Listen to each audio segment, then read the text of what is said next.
మత్తయి సువార్త 1వ అధ్యాయము.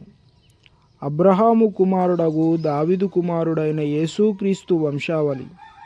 అబ్రహాము ఇస్సాకును కనెను, ఇస్సాకు యాకోబును కనెను, యాకోబు యూదాను అతని అన్నదమ్ములను కనెను. యూదా తామారునందు పెరెసును జెరాహును కనెను. పెరెసు ఎస్రోమును కనెను, ఎస్రోము ఆరామును కనెను, ఆరాము అమినాదాబును కనెను, అమినాదాబు నయస్సోనును కనెను, నయస్సోను షల్మానును కనెను, షల్మాను రాహబునందు బోయజును కనెను, బోయజు రూతునందు ఓబేదును కనెను, ఓబేదు యెష్యాని కనెను, యెష్షయి రాజైన దావీదును కనెను. ఉరియా భార్యగా నుండిన ఆమె యందు దావీదు సొలొమోనును కనెను, సొలొమోను రెహబామును కనెను, రెహబాము అబియాను కనెను, అబియా ఆసానును కనెను, ఆసా యెహోషాపాతును కనెను, యెహోషాపాతు యెహోరామును కనెను, యెహోరాము ఉజియాను కనెను, ఉజియా యోతామును కనెను, యోతాము ఆహజును కనెను, ఆహజు హిజ్కియాను కనెను, హిజ్కియా మనష్షేను కనెను, మనష్షే ఆమోనును కనెను, ఆమోను యెషియాను కనెను. యూదులు బబులోనుకు కొనిపోబడిన కాలంలో యోషియా యొకన్యాను అతని సహోదరులను కనెను.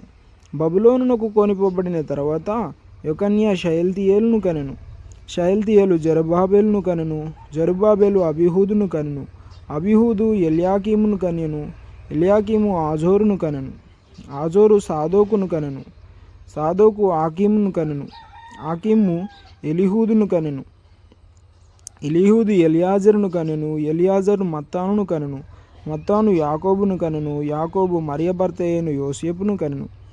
ఆమె యందు క్రీస్తు అనబడిన యేసు పుట్టెను. ఇట్లు అబ్రహాము మొదలుకొని దావీదు వరకు తరములన్నీ 14 తరములు. దావీదు మొదలుకొని యూదులు బబులోనునకు కొనిపోబడిన కాలం వరకు 14 తరములు. బబులోనునకు కొనిపోబడినది మొదలుకొని క్రీస్తు వరకు 14 తరములు. యేసుక్రీస్తు జనన విధం ఎట్లనగా, ఆయన తల్లి అయిన మరియా యోసేపునకు ప్రదానం చేయబడిన తర్వాత వారేకం కాక మునుపు ఆమె పరిశుద్ధాత్మ వలన గర్భవతిగా ఉండెను. ఆమె భర్త అయిన యోసేపు నీతిమంతుడై యుండి ఆమెను అవమానపరచునొల్లక రహస్యముగా ఆమెను విడనాడ ఉద్దేశించెను. అతడు ఈ సంగతులను గూర్చి ఆలోచించుకొనుచుండగా, ఇదిగో ప్రభుదూత స్వప్నమందు అతనికి ప్రత్యక్షమై, దావీదు కుమారుడవైన యోసేపు, నీ భార్య అయిన మరియను చేర్చుకొనుటకు భయపడకుము. ఆమె గర్భం ధరించినది పరిశుద్ధాత్మ వలన కలిగినది. ఆమె ఒక కుమారుని కనును. తన ప్రజలను వారి పాపముల నుండి ఆయనే రక్షించును గనక ఆయనకు యేసు అను పేరు పెట్టుదు అనెను. ఇదిగో కన్యక గర్భవతి అయి కుమారుని కన్ను, ఆయనకు ఇమ్మానుయేలను పేరు పెట్టుదురు అని ప్రభువు తన ప్రవక్త ద్వారా పలికిన మాట నెరవేరునట్లు ఇదంతయు జరిగెను. ఇమ్మానుయేలను పేరునకు భాషాంతరమున దేవుడు మనకు తోడని అర్థము. యోసేపు నిద్ర మేలుకొని ప్రభువు దూత తనకు ఆజ్ఞాపించిన ప్రకారం చేసి తన భార్యను చేర్చుకొని ఆమె కుమారుని కను వరకు ఆమెను ఎరగకుండెను. అతడు ఆ కుమారునికి యేసు అను పేరు పెట్టెను.